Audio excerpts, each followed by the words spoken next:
بسم اللہ الرحمن الرحیم۔ السلام علیکم۔ غامدی صاحب کے ساتھ ہفتہ وار سوالو جواب کی براہ راست نشست کو لے کر ڈائل اسمبلی کا غام سینٹر سے حاضر خدمت ہیں۔ آغاز کرتے ہیں غام صاحب، شکریہ آپ کے وقت کا۔ آج کی نشست کا پہلا سوال آپ کی خدمت میں یہ ہے، بعض اہل علم علماء کا، مصلحین کا، جو لوگ دین کی ایک سچی بصیرت رکھتے ہیں، خیرخواہی کا جذبہ رکھتے ہیں، یہ کہنا ہے کہ غامدی صاحب بہت ہی اچھی نیت کے ساتھ اور بڑی امت کے درد کو سامنے رکھ کے مذہب پہ غور و فکر کرتے ہیں، لیکن دین کی مصلحت کے پیش نظر بہت سارے ایسے احکام ہیں، اور اس وقت عالمی سطح پہ جو اسلام کو ایک چیلنج کا سامنا ہے، تہذیبی بحران کی صورت میں، اسی طریقے سے طاقت مسلمانوں کی ختم ہو چکی ہے اور بہت سارے وجوہات ہیں، اس بنا پر مصلحتاً غامدی صاحب کے ڈسکورس میں بہت ساری ایسی چیزیں ہیں جو دین کے مجمع علیہ متفق علیہ احکامات تھے، ان پر بات نہیں کی جاتی۔ یہ مصلحت کے تحت ہوتا ہے، ورنہ حقیقت میں ان تمام چیزوں کے اندر ان کی ایک رائے ہے اور وہ ان کو درست سمجھتے ہیں۔ ہمارے ہاں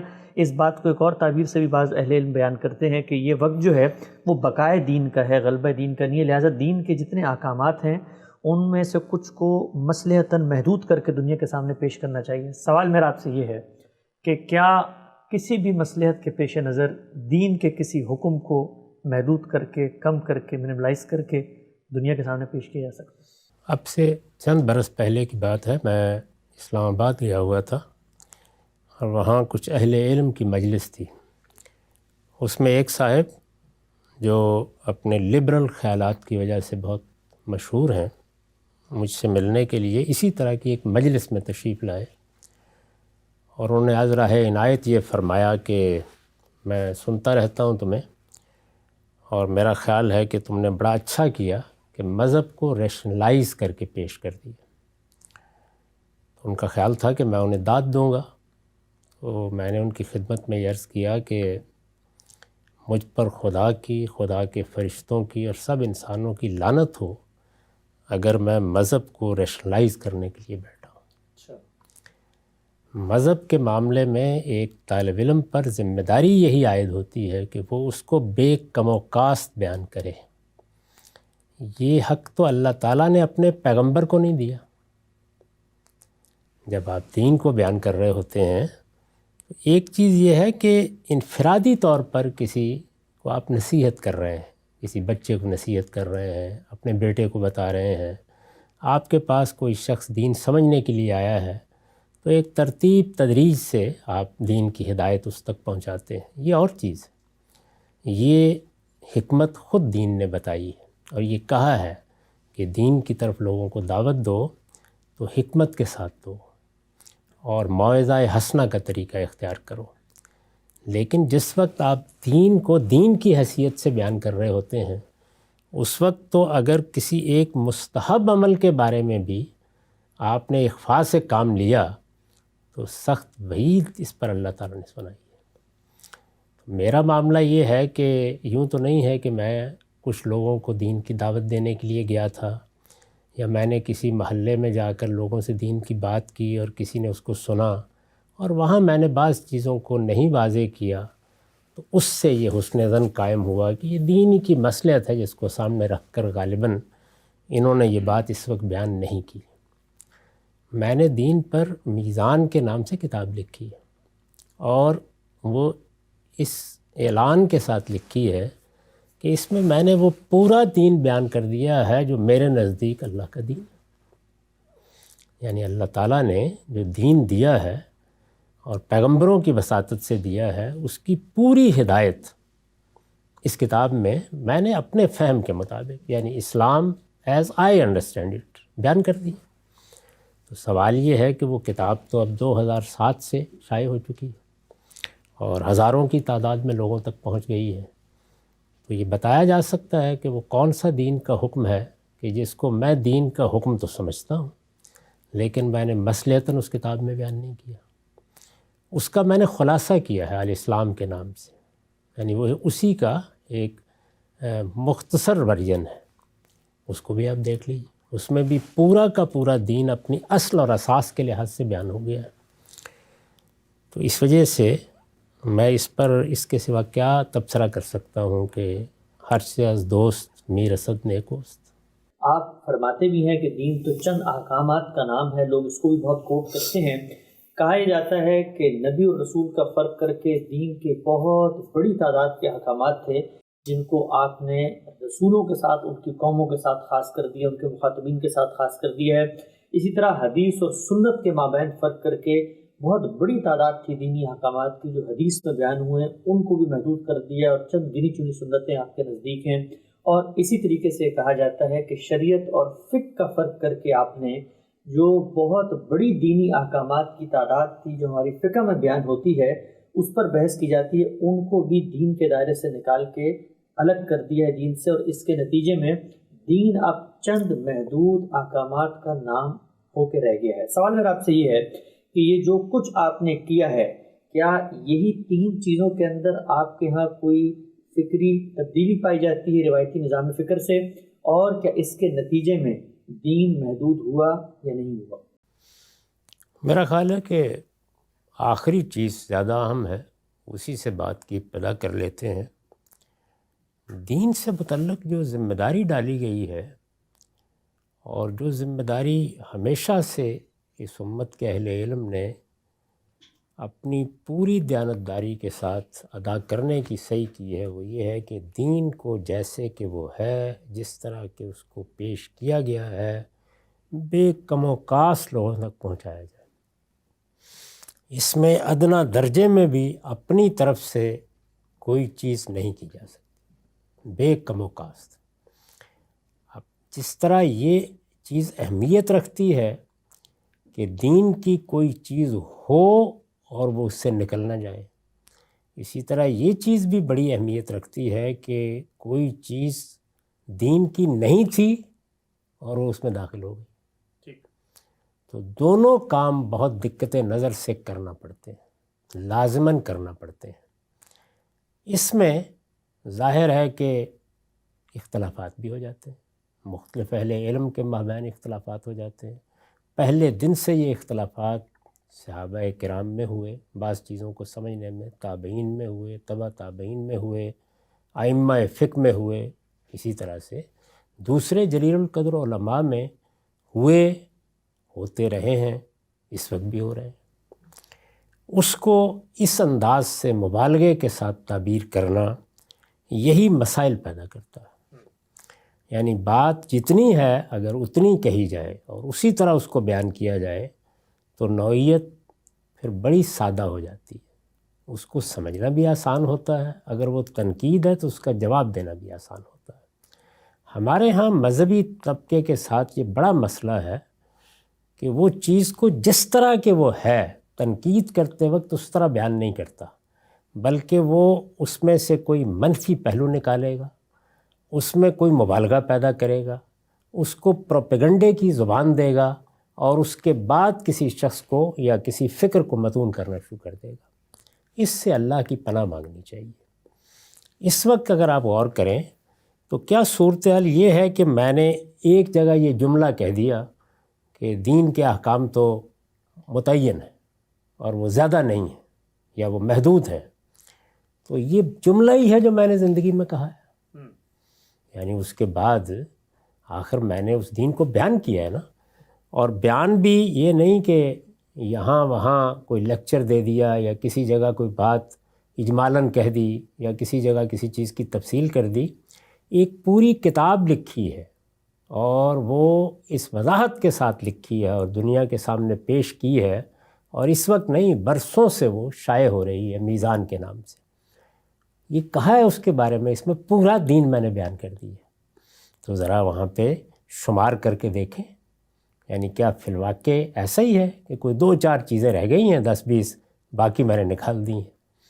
یعنی دین میں ایمانیات میں کوئی کمی ہو گئی ہے، رسالت مآب صلی اللہ علیہ وسلم نے جس کو اسلام کہا ہے اس میں کوئی کمی ہو گئی ہے، یا اسی طریقے سے دین نے زندگی کے جن شعبوں کی تطہیر اور تزکیے کے لیے ہدایات دی ہیں ان میں کسی شعبے کو میں نے الگ کر دیا ہے، اس میں سیاست کا باب بھی ہے، معیشت کا باب بھی ہے، معاشرت کا باب بھی ہے، حدود و تعزیرات بھی، دعوت بھی، رسوم و آداب بھی، یعنی زندگی کے تمام معاملات میں علم و عمل کا دین چونکہ تزکیہ کرتا ہے تو سب چیزیں اس میں بیان ہوئی ہیں۔ تو کیا یہ طریقہ ہے اس میں کہ آپ اس طرح کے کسی بیان کو سامنے رکھیں اور رکھ کر اس پر ایک تقریر فرما دیں۔ اب تو متعین طور پر بتانا چاہیے نا کہ یہ میزان میں کیا چیز ہے جو دین کی نکال دی گئی ہے، یہ بتانا چاہیے۔ قرآن مجید نے ایک مقام پر لوگوں کو روزے کی ترغیب دیتے ہوئے کہا کہ ایام معدودات، گنتی کے چند دن ہیں۔ تو اب گنتی کے چند دن سے کوئی آدمی اگر یہ نتیجہ نکالے کہ 2-4 روزے ہی ہیں، آگے وضاحت موجود ہے کہ وہ پورے ایک مہینے کے ہیں اور اسی جگہ ہے، تو اس وجہ سے جب یہ کہا جاتا ہے تو اس کا مطلب یہ ہوتا ہے کہ لوگوں کو یہ بتایا جائے یا ان میں یہ تسہیل پیدا کی جائے کہ دین سے کوئی تباہش کی ضرورت نہیں ہے، دین کے احکام متعین ہیں۔ یہ جو عام طور پر آپ بہت سی چیزیں سنتے ہیں تو یہ فقہی اطلاقات ہیں، اس وجہ سے اصل دین کو سمجھیں، وہ زندگی کے ہر شعبے کی تطہیر کرتا اور اس کا تزکیہ کرتا ہے، لیکن اس کے احکام محدود بھی ہیں، متعین بھی ہیں، اور گن کر بتائے جا سکتے ہیں کہ یہ 10-20 احکام ہیں جو ہمیں دیے گئے ہیں۔ یہ ہے مدعا، اس کو اس جگہ رکھ کے جس کا تنقید کرنے کو دل چاہے وہ ضرور تنقید کرے۔ یہ آپ کی آخری بات کے جواب میں میری عرضداشت ہے۔ رہی یہ بات کہ روایتی فکر میں اور مدرسہ فراہی کے یا میرے ڈسکورس میں یہ 3 چیزیں بنیادی فرق پیدا کرتی ہیں، تو یہ بات جس نے بھی کہی ہے اس کو داد دینی چاہیے، اس میں کوئی شک نہیں ہے کہ یہ بالکل صحیح بات ہے جو کہی گئی ہے۔ یعنی اس سے جو آگے نتائج بیان کیے گئے ہیں ان پر میں نے تبصرہ کر دیا، اس میں عام طور پر مبالغہ ہو جاتا ہے، اس سے صرف نظر کر لینا چاہیے، لیکن اگر عملی لحاظ سے آپ دیکھیں تو یہ بات بالکل درست ہے۔ خالص علم کے لحاظ سے تو بہت سی چیزیں بیان کی جا سکتی ہیں، اور وہ اگر آپ میزان کا مقدمہ اصول و مبادی پڑھیں یا پوری میزان کو دیکھیں یا میری تفسیر کو دیکھیں تو آپ متعین کر سکتے ہیں کہ کیا کیا فرق واقع ہوئے ہیں، لیکن عملی طور پر اگر اصول میں دیکھیں تو 3 ہی چیزیں، اس میں کوئی شک نہیں۔ یعنی نبی اور رسول میں فرق ہے، اس کے کچھ نتائج نکلتے ہیں۔ اسی طرح سے سنت اور حدیث میں فرق ہے، اس کے بھی کچھ نتائج نکلتے ہیں، اور شریعت اور فقہ میں فرق ہے، اس کے بھی کچھ نتائج نکلتے ہیں۔ تو یہاں پر بھی اصل چیز یہ ہے کہ وہ جو فرق بیان کیا گیا ہے کیا وہ فرق فی الواقع نہیں ہے؟ یعنی اگر ہے تو پھر نتائج نکلیں گے، آپ روک نہیں سکتے نا ان کو نکلنے سے۔ وہ 2 جگہوں پر نکلیں، 3 پر نکلیں، 5 پر نکلیں، 10 پر نکلیں، یہ تو بات کا مسئلہ ہے، نکلیں گے۔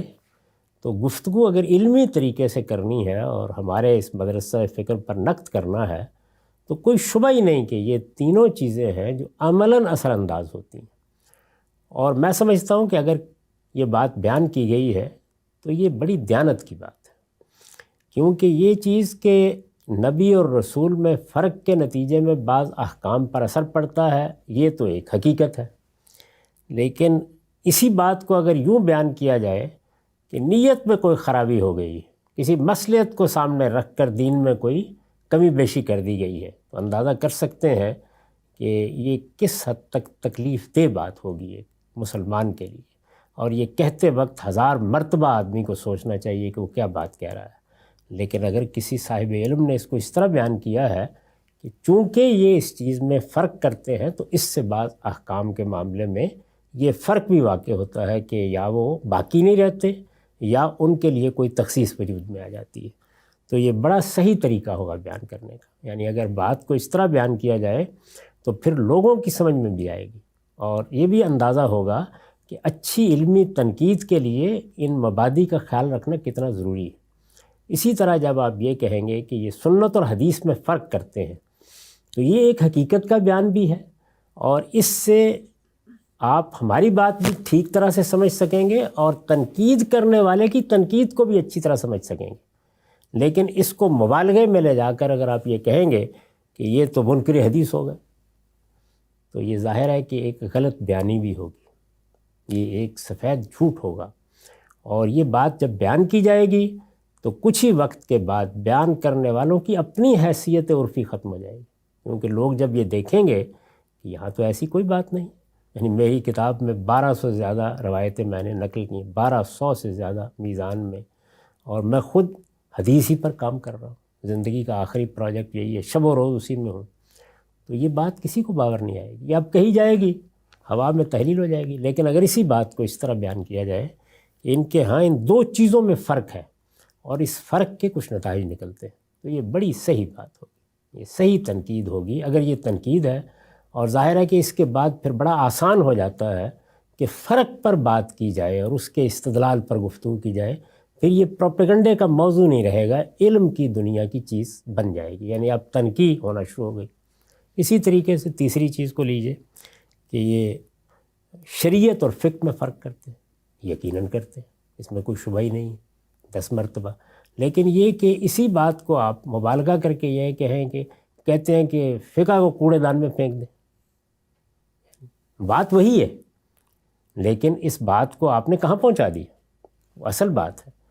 فقہ ہوا اور پانی کی طرح ہماری ضرورت ہے. یعنی آپ دیکھیے کہ اجتہاد پر جو میرا مضمون ہے اور جو میری کتاب مقامات میں ہے اسے میں نے یہی الفاظ لکھے ہیں.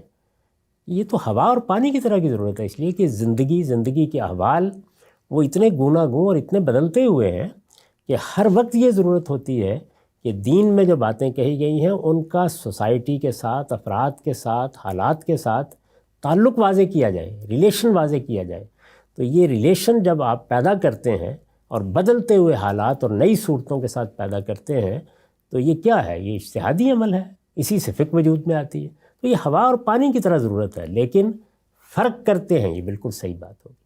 یعنی وہی بات اگر آپ اس طرح بیان کر رہے ہیں تو آپ مبالغہ بھی کر رہے ہیں, آپ ایک غلط بات بھی کر رہے ہیں, آپ ایک بہتان بھی لگا رہے ہیں. اور اگر اسی بات کو اس طرح بیان کیا جائے تو یہ بالکل ٹھیک علمی طریقہ ہوگا, دیانتداری کی بات ہوگی. اس لیے میں تو داد دوں گا اگر کسی صاحب علم نے یہ بیان کیا, اور کوئی صاحب علم ہی یہ اسلوب اختیار بھی کر سکتا ہے کہ یہ 3 چیزیں ہیں جو عملاً سمجھ لی جائیں تو ہمارے ڈسکورس کا اور روایتی علماء کا نقطہ نظر کیوں مختلف ہو جاتا ہے اس کو اپریشیٹ کیا جا سکتا ہے, جانا جا سکتا ہے.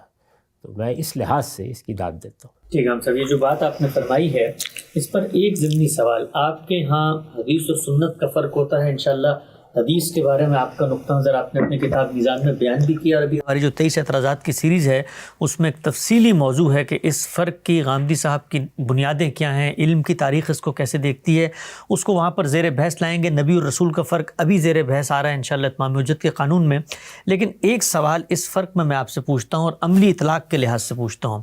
اگر شریعت اور فقہ میں فرق ہے اور فقہ کو ہم الگ کرتے ہیں, دین اور شریعت کو ہم بتاتے ہیں کہ یہ شریعت اور خدا کے احکامات ہیں, تو پھر یہ جو آپ روز میرے ساتھ بیٹھ کے گفتگو کر رہے ہوتے ہیں, میں آپ سے پوچھتا ہوں جی یہ انسانی سینے میں سور کا دل لگا دیے, دین کیا کہتا ہے, تو آپ جواب دیتے ہیں. ہم پوچھتے ہیں جی کہ کرونا وائرس آ گیا ہے, باجماعت نماز کیسے ادا کریں, تو آپ جواب دیتے ہیں. تو پھر یہ جو کچھ آپ پورا دن مجھے بیان کر رہے ہوتے ہیں یہ دین نہیں ہوتا کیا؟ دیکھیے بات یہ ہے کہ یہاں الفاظ کیا ہیں, شریعت اور فقہ میں فرق ہے. یعنی شریعت کیا ہے؟ اللہ کا حکم. اللہ تعالیٰ نے اپنے پیغمبر کے ذریعے سے جو قانون ہمیں دیا ہے اس کو شریعت کہتے ہیں. ٹھیک. اور یہ قانون سنت کے ذریعے سے دیا گیا ہے, قرآن کے ذریعے سے دیا گیا ہے.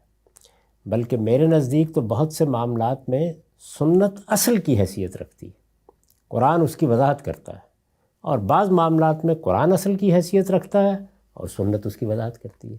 دونوں اصل ہیں اور دونوں کے ذریعے سے یہ دین ہمیں دیا گیا ہے. اور اس دین کے 2 حصے ہیں. ایک کا تعلق ہے دین کے فلسفے سے, دین کے مبادی سے, وہ ایمان و اخلاق کی چیزیں ہیں.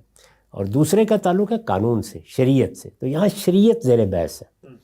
تو شریعت اللہ کا حکم ہے, یعنی جو ہمیں اللہ تعالیٰ کی طرف سے مل گیا.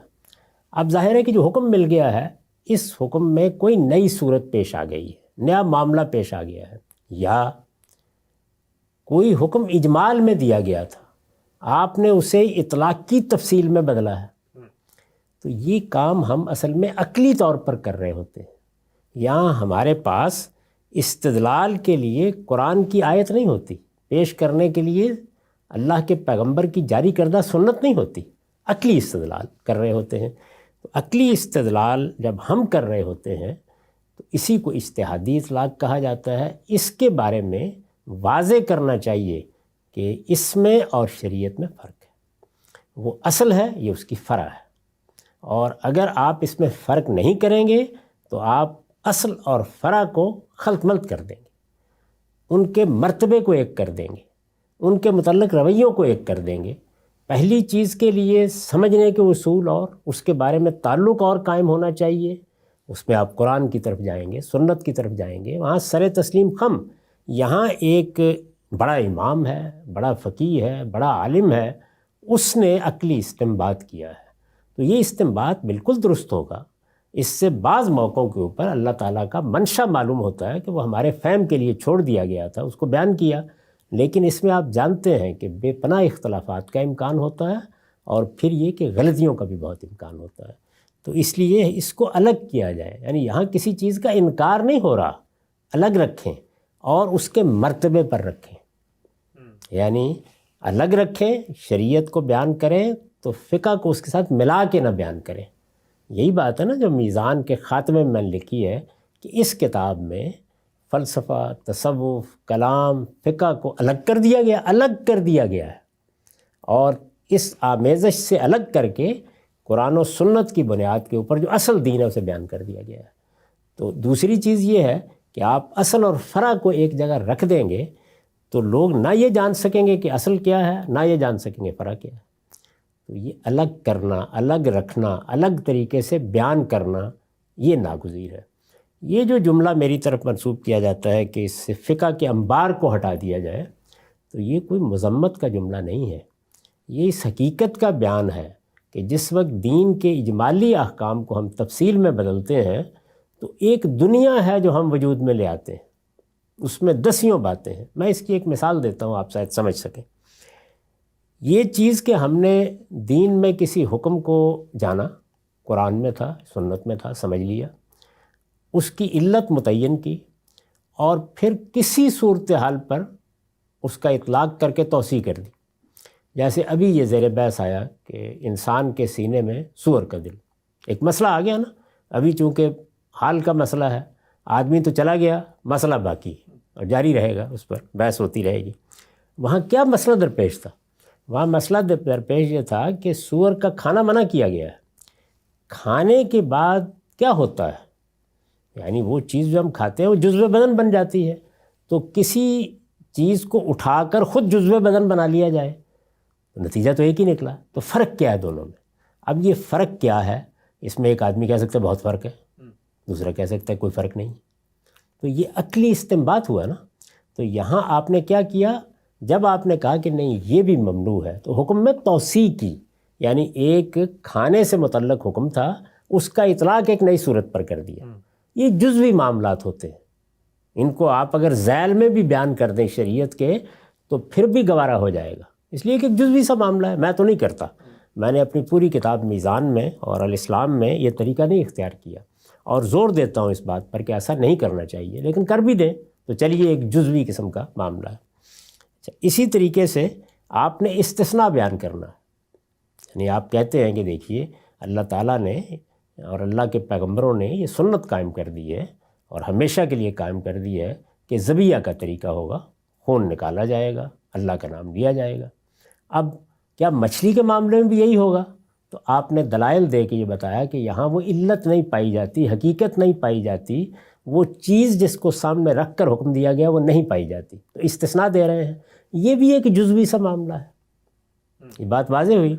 تو یہ جزوی معاملات اگرچہ دین کے احکام ہی کی فرع ہیں، انہی کا اطلاق کیا جا رہا ہے، لیکن بہرحال یہ اطلاق عقلی استنباط کے طریقے پر ہو رہا ہے۔ اس میں خدا کا براہ راست حکم یا پیغمبر کی براہ راست جاری کردہ سنت ہمارے سامنے نہیں ہوتی۔ جب نہیں ہوتی تو اس میں آپ محض اپنی عقل کی بنیاد پر یا اپنی اجتہادی بصیرت کی بنیاد کے اوپر یا توسیع کر رہے ہوتے ہیں یا آپ استثناء دے رہے ہوتے ہیں۔ تو احتیاط کہتی ہے کہ ان کو الگ کریں، ان کو الگ رکھیں، ان کو الگ بیان کریں اور یہ بتائیں کہ وہ شریعت ہے اور یہ اس کا اجتہادی اطلاق ہے جو نئی صورتوں کے پیش آنے کے بعد ناگزیر ہو جاتا ہے۔ لیکن اب ایک مثال دیکھیے ذرا کہ وہاں کیا ہوتا ہے۔ دین نے یہ کہا کہ امرہم شوری بینہم، مسلمانوں کا نظم، مسلمانوں کا نظام، مسلمانوں کا اجتماعی نظم، جب بھی وہ کوئی ایسی چیز پیدا کرتے ہیں جس میں سب مل کے کوئی کام کرتے ہیں، جیسے ریاست کا نظام ہے، یہ لوگوں کی رائے پر مبنی ہے۔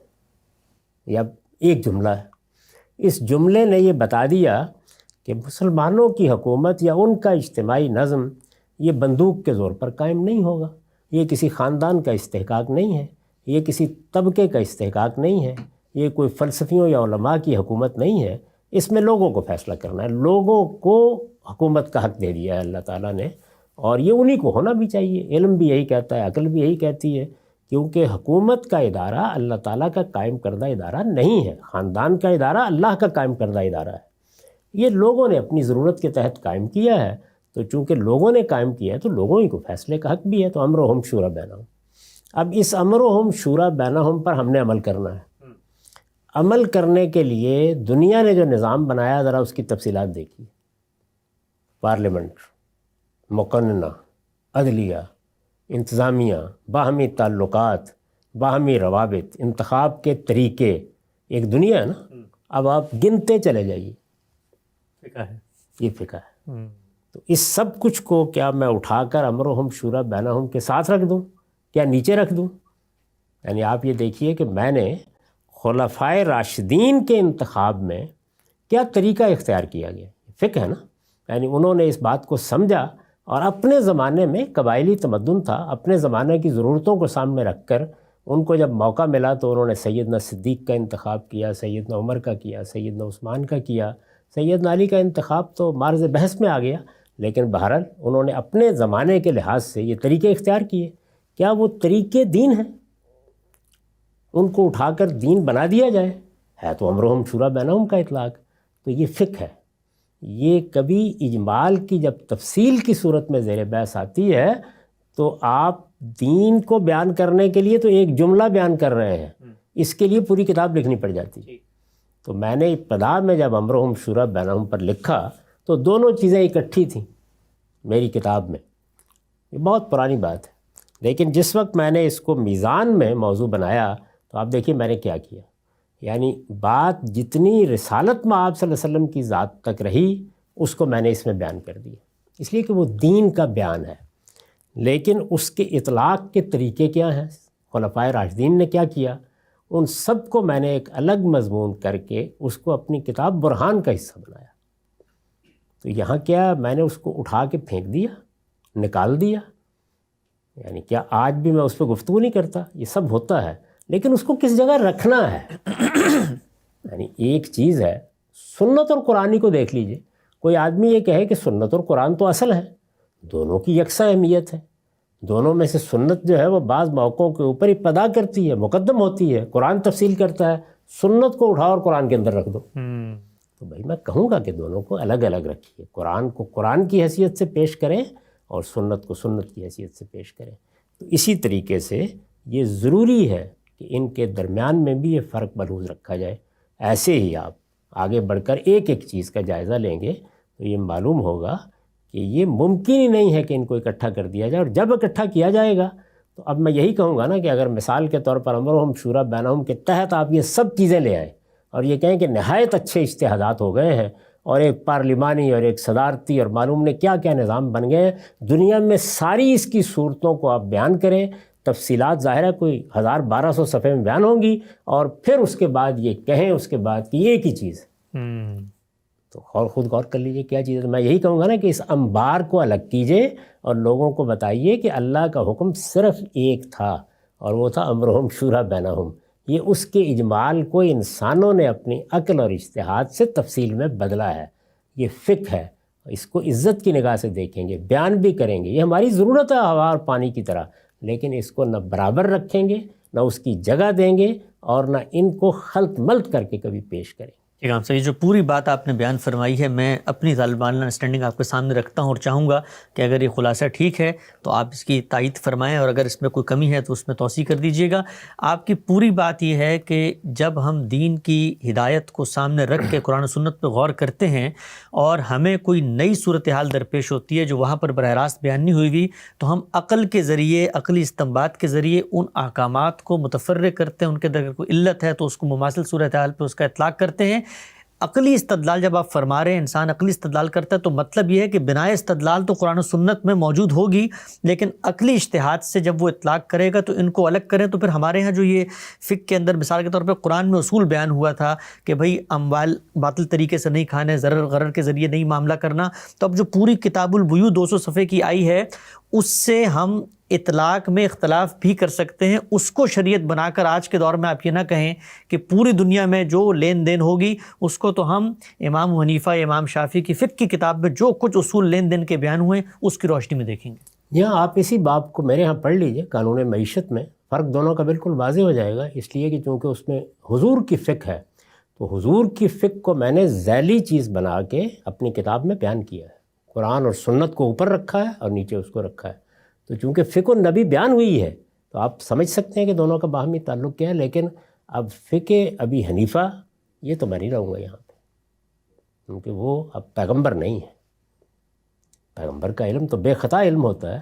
تو فقہ کو بھی میں نے اٹھایا ہے لیکن فقہ النبی کو اٹھایا ہے اور اٹھا کے رکھ دیا ہے ذیل میں نیچے. ٹھیک ہے صاحب، آخری نقطہ اس کے بعد خاتمہ کرتے ہیں، وقت بڑھ رہا ہے. یہ جب آپ بات کرتے ہیں بار بار ریکنسٹرکشن تو وہ اصل میں یہ اجتہادی اطلاقات جن کو دین بنا لیا گیا ہے ان کی ریکنسٹرکشن کر کے بتایا جائے کہ دین یہ ہے، پیور ہے، الگ ہے، اور یہ انسانی فہم انسانی فکر اس کے نتیجے میں جو دینی فکر ڈیولپ ہوئی یہ ہے، اس کو ریوائز کرنا ہے، دین کو ریوائز نہیں کرنا. دین کو ریوائز کرنے کی جسارت کرنے کے بعد تو آدمی کو پھر اپنے آپ کو مسلمان کہنا ہی نہیں چاہیے. دین تو اللہ کا دین ہے، اللہ کے پیغمبر کی ہدایت ہے. اس کو بے کم و کاست سمجھنا، بے کم و کاست ماننا، بے کم و کاست پہنچانا، یہی دین ہے. اس سے ادنا انحراف بھی آدمی کو کفر تک لے جاتا ہے. اس کا تو کوئی سوال ہی نہیں. دین کا علم یعنی دین کا فہم، وہ فہم قرآن و سنت کا ہو یا وہ اس نوعیت کے اجتہادی اطلاقات ہوں، یہ انسانی کام ہے اور اس کی ریکنسٹرکشن کی ہر وقت ضرورت ہوتی ہے.